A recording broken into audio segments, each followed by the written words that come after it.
ಕಣ್ಣಾರೆ ನೋಡಿದ್ದೆ ಒಂದೊಂದ್ ಸತಿ ಸುಳ್ಳಾಗತ್ತೆ, ಇನ್ ಕೇಳಿರೋ ಕತೆಗಳೆಲ್ಲ ನಿಜವಾಗ ಆಗತ್ತೆ ಏನ್ರಿ. ರೇಣುಕಾ ಸ್ವಾಮಿ ಮನೆಯವ್ರಿಗೂ ಫ್ಯಾಮಿಲಿ ಐತಲ್ಲ, ದರ್ಶನ್ ಅವ್ರು ಬಂದು ಗುಂಡ್ರಿಗೋವಿನ ಅವ್ರಿಗೆ ಫ್ಯಾಮಿಲಿ ಇಲ್ವಾ? ಅವ್ರಿಗೂ ಇದಾರ್ತಾನೆ ಫ್ಯಾಮಿಲಿ.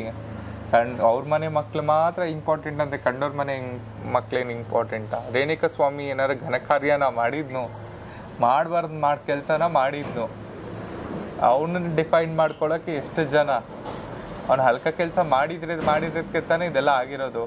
ಪ್ರಪಂಚನೇ ಇರೋದು ಸಿಸ್ಟಮಲ್ಲಿ ಹಿಂಗೈತಿ, ಇನ್ನೇನು ಮಾಡೋಕ್ಕಾಗತ್ತೆ? ಈಗ ನಾವೇನಾರು ಕಾಮೆಂಟ್ ಮಾಡಿದ್ರೆ ನೀವೇ ಜಡ್ಜ್ ಆಗೋಬೇಡಿ ಅಂತಿದ್ದೀರಾ, ನೀವೇ ಜಡ್ಜ್ ಆಗಿ ಅಂತ ಕಾಮೆಂಟ್ ಆಗ್ತಾರೆ. ಸೊ ಬೆಟರ್ ಕಾಲವೇ ತಸ್ಮೈ ನಮಃ.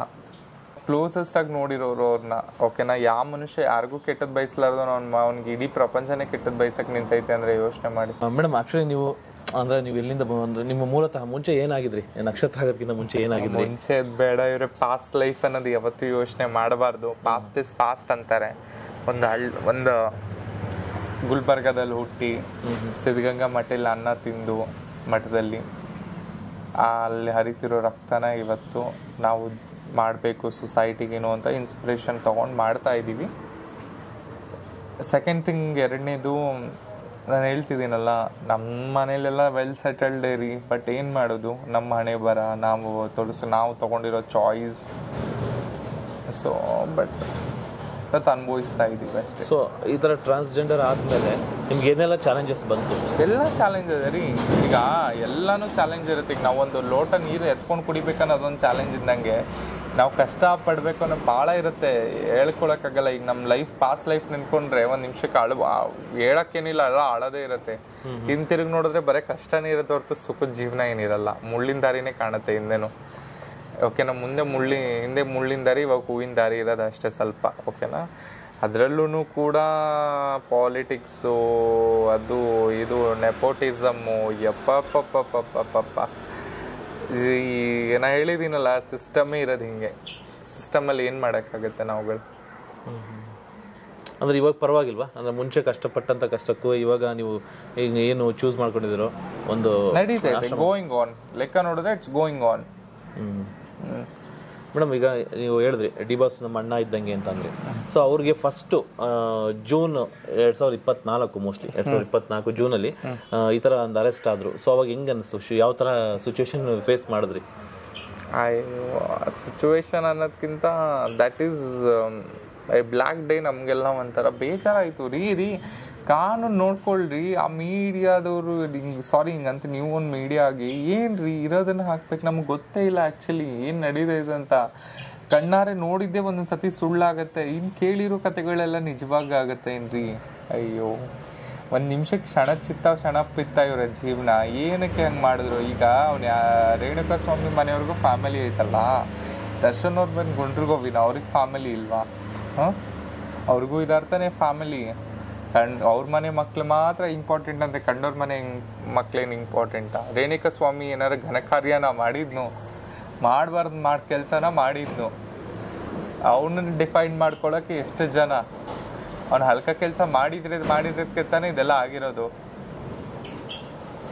ಅವನ ಪಾಡಿಗೆ ಅವ್ನು ಇದ್ದಿದ್ರೆ, ಅವ್ನು ಮಾಡಬಾರ್ದೆಲ್ಲ ಹಲ್ಕ ಕೆಲಸ ಮಾಡಿಲ್ಲ ಅಂದಿದ್ರೆ ಇದೆಲ್ಲ ಯಾಕಾಗೋದು? ಅದೇ ಎಲ್ಲೋ ಒಂದ್ ಕಡೆ ಕಾನೂನ ಇವರು ಕೈಗೆ ತಗೋಬಾರ್ದಾಯ್ತು, ಅಥವಾ ನಮಗೆಲ್ಲ ಗೊತ್ತಿಲ್ಲ ಇವ್ರೆ ಕಾನೂನು ಏನಾಗೈತೆ ಅಂತ. ನಾವೆಲ್ಲ ಜಸ್ಟಿಫಿಕೇಶನ್ ಮಾಡೋಕ್ಕಾಗಲ್ಲ. ಕಾನೂನಿಗಿಂತ ದೊಡ್ಡವರು ನಾವು ಯಾರೂ ಅಲ್ಲ. ಜಸ್ಟ್ ವೆಯ್ಟ್ ಮಾಡೋಣ, ಒಂದು ಒಳ್ಳೆ ಟೈಮ್ ಬರುತ್ತೆ. ಇವಾಗ ನನ್ನ ಆಶ್ರಮದಲ್ಲಿ ಒಂದು 40-50 ಜನ ಇದ್ದಾರೆ. ಎಲ್ಲ ಜನಗಳಿಂದ ಸಪೋರ್ಟ್, ಆಶೀರ್ವಾದ, ಪ್ರೀತಿಯಿಂದ ನಡೀತೈತೆ ಊಟ ತಿಂಡಿ ವ್ಯವಸ್ಥೆ ಎಲ್ಲನೂ ಕೂಡ. ನಾನು ಎಲ್ಲರಿಗೂ ಕೇಳ್ಕೊಳ್ಳೋದು, ನಿಮ್ಮ ಕೈಲಾಗಿರೋ ಸಪೋರ್ಟ್ನ ಮಾಡಿ, ವಿಡಿಯೋನ ಶೇರ್ ಮಾಡಿ, ನೋಡಿ, ನೀವು ಬನ್ನಿ ಎಲ್ಲರೂ. ನಿಮ್ಮ ಹುಟ್ಟುಹಬ್ಬಕ್ಕೆ, ನಿಮ್ಮ ವಿಶೇಷ ಸಂಭ್ರಮದ ದಿನಕ್ಕೆ ಬಂದು ನೀವು ಕೂಡ ನಮ್ಮ ಆಶ್ರಮದಲ್ಲಿ ಪಾಲ್ಗೊಳಿಸಿ.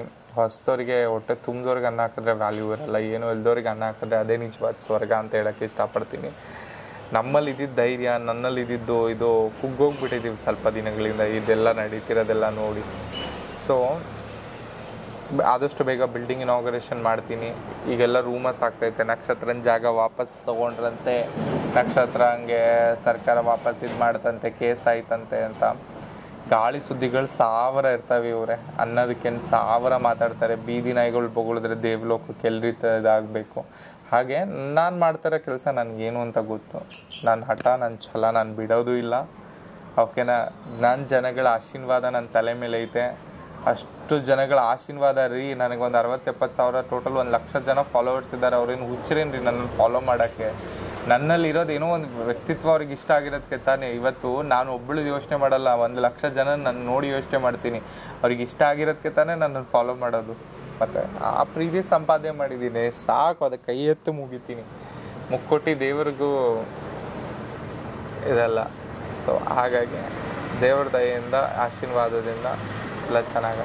ಮೇಡಮ್, ಮತ್ತೆ ಅದೇ ವಿಷಯಕ್ಕೆ ಬರ್ತಾ ಇದ್ದೆ ನಾನು. ಆ್ಯಕ್ಚುಲಿ ಈಗ ಫಸ್ಟು ಜೈಲಿಗೆ ಹೋಗಿ ವಾಪಸ್ ರಿಲೀಸ್ ಆಗಿದ್ರು. ಸೊ ಅದಾದ್ಮೇಲೆ ನೀವೇನು ಭೇಟಿ ಆಗಿದ್ರೆ? ಯಾಕಂದರೆ ನೀವು ಆಗಲೇ ತುಂಬ ಬೇಜಾರಾಗಿರುತ್ತೆ. ಹೌದು, ನಾವೆಲ್ಲ ಎಂಟ್ರಿಗೆ ಹೋಗಿದ್ವಿ, ಬಟ್ ಮಾತಾಡೋಕ್ಕಾಗಲಿಲ್ಲ ಅವ್ರ ಹತ್ರ. ಅದು ಮೀಡಿಯಾದಲ್ಲೆಲ್ಲ ದೊಡ್ಡ ಇಶ್ಯೂ ಆಗಿತ್ತು. ನೋಡಿ ಇವರೇ, ನಾನು ಅಣ್ಣನ ಬಗ್ಗೆ ಏನು ಹೇಳೋಕ್ಕಾಗಲ್ಲ, ಕಾಯ್ದು ನೋಡೋಣ, ರಿಸಲ್ಟ್ ಬರುತ್ತೆ. ನೋಡಿ, ದೇವರಿದ್ದಾನೆ, ಎಲ್ಲ ಐತೆ, ನೋಡೋಣ ದೇವ್ರು ಏನು ಮಾಡ್ತಾರೆ. ಡಿಸೈಡ್ ಬಂದೇ ಬರುತ್ತೆ. ಅಲ್ಲಿವರೆಗೂ ಸ್ವಲ್ಪ ತಾಳ್ಮೆಯಿಂದ ಕಾಯಬೇಕು. ಈ ಪ್ರಪಂಚನೇ ಇರೋದು ಸಿಸ್ಟಮಲ್ಲಿ ಹಿಂಗೈತಿ, ಇನ್ನೇನು ಮಾಡೋಕ್ಕಾಗುತ್ತೆ. ಈಗ ನಾವೇನಾರು ಕಾಮೆಂಟ್ ಮಾಡಿದ್ರೆ ನೀವೇ ಜಡ್ಜ್ ಆಗೋಬೇಡಿ ಅಂತಿದ್ದೀರಾ, ನೀವೇ ಜಡ್ಜ್ ಆಗಿ ಅಂತ ಕಾಮೆಂಟ್ ಆಗ್ತಾರೆ. ಸೊ ಬೆಟರ್ ಕಾಲವೇ ತಸ್ಮೈ ನಮಃ. ತುಂಬ ಬೇಜಾರಾಗಿ ಮಾತಾಡ್ತಿದ್ದೀರಾ. ಆ ವಿಚಾರ ಎತ್ಕೊಂಡಾಗ ತುಂಬ ಬೇಜಾರಾಗ್ತೀರಾ? ಮತ್ತೆ ಯಾರಿಗಾಗಲ್ಲ ರೀ. ಈಗ ನಾವು ಕ್ಲೋಸೆಸ್ಟ್ ಆಗಿ ನೋಡಿರೋರು ಅವ್ರನ್ನ. ಓಕೆನಾ, ಯಾವ ಮನುಷ್ಯ ಯಾರಿಗೂ ಕೆಟ್ಟದ್ದು ಬಯಸಲಾರ್ದು ಅವ್ನಿಗೆ ಇಡೀ ಪ್ರಪಂಚನೇ ಕೆಟ್ಟದ್ದು ಬಯಸಕ್ಕೆ ನಿಂತೈತೆ ಅಂದರೆ ಯೋಚನೆ ಮಾಡಿ. ಯಾಕೆ ಅವ್ರನ್ನ ಆ ರೀತಿ ನೋಡ್ತಾರೆ ಮೇಡಮ್? ಈಗ ನೀವು ಹತ್ರದಿಂದ ನೋಡಿದ್ದೀರಾ. ಸೊ ಅವರು ನಿಜವಾಗ್ಲೂ ಆ ಥರ ರಫಾ? ಯಾಕೆ ಜನಗಳು ಯಾಕೆ ಅವ್ರನ್ನ ಇದು ಮಾಡ್ತಾರೆ ಆ ಥರ? ಈಗ ದೂರದ ಬೆಟ್ಟ ನೋಡೋಕೆ ನುಣ್ಣಗೆ ಕಾಣೋದು, ದೂರ ಅವ್ರಿಗೇನು ಗೊತ್ತು? ಅಲ್ಲೋಗಿ ಅನುಭವಿಸ್ದಾಗೆ ಗೊತ್ತಾಗತ್ತೆ ತಾನೇ. ಈಗ ನಾನು ಹೇಳಿದ್ರೆ ಜನಗಳು ನಂಬಲ್ಲ, ಒಂದಿನ ಅರ್ಥ ಆಗತ್ತೆ ಬಿಟ್ಟು. ಎಲ್ಲರಿಗೂ, ಕರ್ನಾಟಕದ ಎಲ್ಲ ಜನತೆಗೂ ನನ್ನ ಕೈ ಮುಗಿದು ಕೇಳ್ಕೊತಾ ಇದ್ದೀನಿ, ದಯವಿಟ್ಟು ವಿಡಿಯೋನ ನೋಡಿ ನಿಮ್ಮ ಅನಿಸಿಕೆನ ಹೇಳಿ. ಆದಷ್ಟು ಬೇಗ ಇನ್ನೂ ಸಾಧನೆ ಮಾಡಿಲ್ಲ ನಾನು. ಸೊ ಸಾಧನೆ ಮಾಡಬೇಕಾಗಿರೋದು ತುಂಬ ಆಗೈತೆ. ಸಾಧನೆ ಮಾಡಿದ್ದೀನ, ನಾನೇ ನಿಮ್ಮನ್ನೆಲ್ಲ ಕರೆದು ನಾನು ಮಾಡಿದ್ದೀನಿ ಅಂತ ಹೇಳ್ತೀನಿ. ನಿಮ್ಮ ಪ್ರೀತಿ ವಿಶ್ವಾಸನೇ ನಮಗೆ ನಿಜವಾದ ಆಸ್ತಿ ಅಂತ ಹೇಳೋಕ್ಕೆ ಇಷ್ಟಪಡ್ತೀನಿ. ನಾನೇನಾದ್ರು ಸಂಪಾದನೆ ಮಾಡಿರೋ ಆಸ್ತಿ ಅಂತಂದರೆ ಅದು ಜನಗಳ ಪ್ರೀತಿ, ವಿಶ್ವಾಸ. ಅದನ್ನು ಮೀರಿ ನನಗೇನೂ ಬೇಡ. ಅದನ್ನೊಂದೇ ನನಗೆ ಕೊನೆವರೆಗೂ ಉಳಿಸ್ಕೊಂಡು ಹೋದರೆ ಸಾಕು ಅಂತ ಬೇಡ್ಕೊತೀನಿ. ಅದು ನಿಮಗೆ ಮಾತಾಡ್ಸೋಣ. ಸೊ ನಮ್ಮ ಆಶ್ರಮದಲ್ಲಿ ಒಂದು 50 ಜನ ಇದ್ದಾರೆ. ಎಲ್ಲ ಥರ ಜನ ಇದ್ದಾರೆ. ಬುದ್ಧಿಮಾಂದ್ಯ, normal, mentally challenge, physically challenge. ನೀವು ನೋಡಿದ್ರೆ ಗೊತ್ತಾಗುತ್ತೆ. ಯಾರ್ಯಾರನ್ನ ಈ ಸಮಾಜ ತಿರಸ್ಕಾರ ಮಾಡುತ್ತಲ್ಲ ಅಂಥವ್ರನ್ನ ನಾನು ಸಾಕ್ತೀನಿ ಅಷ್ಟೇ. ಅಂದರೆ ಈಗ ಟ್ರೀಟ್ಮೆಂಟ್ ಏನಾದ್ರು ಇದ್ದರೆ ನಡೀತೈತೆ, ಮಾಡ್ತಾ ಇದೀವಿ. ಹಾಸ್ಪಿಟ್ಲ್ ಐತೆ, ಕಳಿಸ್ತೀವಿ. ನಮ್ಮ ಶಕ್ತಿ ಮೀರಿ ಅವ್ರು ನಮ್ಮ ಜವಾಬ್ದಾರಿ ಅಂದಮೇಲೆ ನಾವು ಏನೇನು ಮಾಡ್ಬೇಕು ಅದನ್ನೆಲ್ಲ ಮಾಡ್ತಾ ಇದೀವಿ. ನಮ್ಮ ಅಪ್ಪ ಅಮ್ಮ, ನಮ್ಮ ಫ್ಯಾಮಿಲಿ ಅಂತ ಮಾಡ್ತಾ ಇದ್ದೀನಿ. ಜನಗಳಿದ್ದಾರೆ, ಜನಗಳ ಸಪೋರ್ಟಿಂದ ಮಾಡ್ತಾ ಇದ್ದೀನಿ. ನಿಮ್ಮಂಥ ಎಲ್ಲ ದಾನಿಗಳ ಸಪೋರ್ಟಿಂದ ಮಾಡ್ತಾ ಇದ್ದೀನಿ. Thank you.